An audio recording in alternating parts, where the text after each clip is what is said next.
Welcome to another deep dive. You know, when you sent in this article about autism in women, um, it really hit me that we often hear about the, typical signs of autism, but Yeah, those might not tell the whole story, especially for women. right. The challenge is that many women on the autism spectrum have become incredibly adept at masking. Basically, they've learned to adapt their behavior to blend in, which can make those core challenges of autism like social communication or sensory processing much harder to spot. So it's like they're putting on a performance every day just to navigate the world. Exactly. Think of it this way. Imagine constantly analyzing every social interaction, trying to decipher unspoken rules and expectations that neurotypical people might grasp intuitively. That takes a lot of energy and can be incredibly exhausting. And the article you highlighted pointed out that this masking can be even more common in women because of societal pressures. Absolutely. Think about the expectations placed on women. To be agreeable, nurturing, socially perfect, it's a lot of pressure for anyone. But for someone on the autism spectrum, it can feel like an impossible standard to meet, which just intensifies that need to mask even more. Okay, that makes sense. But if this masking is so effective, how can we learn to recognize the more subtle signs? The article mentioned something called social camouflage. Can you break that down for me? What does that look like in a real-life situation? Imagine a woman at a work event. She seems to be socializing effortlessly, engaging in conversations, maybe even cracking jokes. To an outsider, she might seem like she has it all together. But internally, she's struggling to process all the nonverbal cues, the rapid-fire banter. She's putting on a brave face, but it's taking a toll. That's social camouflage in action. Wow, that's a powerful image. So she might be perceived as having great social skills, but underneath, she's really working overtime just to keep up. Exactly. Yeah. And because she's so good at blending in, people might not realize she's struggling at all. That's a really important point because it highlights how easy it is to misinterpret what we're seeing. We can't always judge someone's internal experience based on their outward behavior. So we've talked about social camouflage. What are some other less obvious signs that someone might be masking? Well, um, the article you provided mentioned hidden passions, which I found really fascinating. Yes.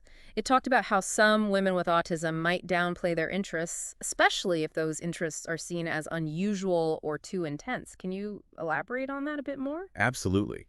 Mm. Many people on the autism spectrum have these incredible passions, these deep wells of knowledge about specific subjects. It's part of what makes them so unique. But because these interests might not always fit into societal norms, they might be brushed aside or even ridiculed. So instead of feeling excited to share what they love, they end up hiding it. Exactly. And that can be so isolating because these passions are often a source of joy and focus for them.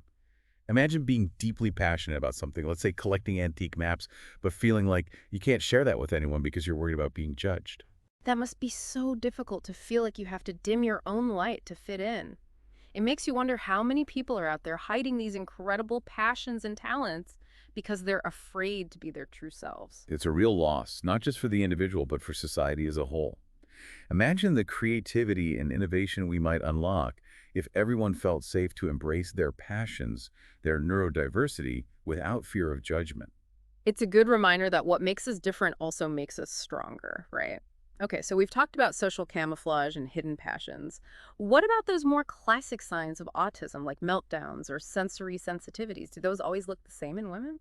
Not necessarily. The article touched on something called quiet overwhelm, which is a great way to describe how some women on the spectrum experience those moments of sensory or emotional overload. Instead of outward expressions, it's more internalized. Precisely.